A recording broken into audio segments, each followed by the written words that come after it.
Grabe, very proud sa fandom ng JM Fiang.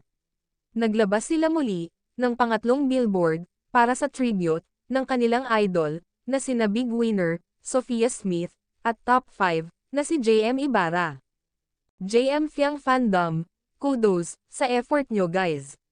Nakaka-touch ang effort ninyo.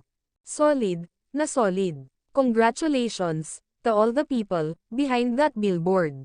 Samantala, JM Fiang, spotted together in Tabing Ilog, the musical premiere. Daming ayuda para sa kanilang mga fans. Nakiusap din si Fiang para sa kanyang mga supporters.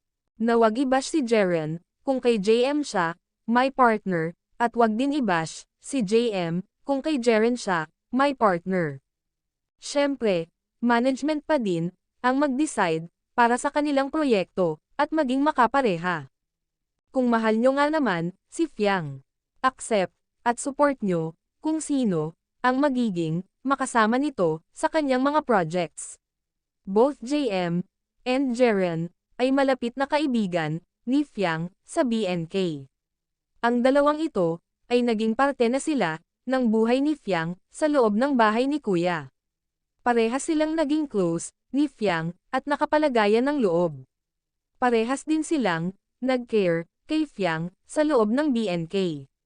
Kaya sana wala nang bash sa JM Fiang at Jar Fiang. Salamat po.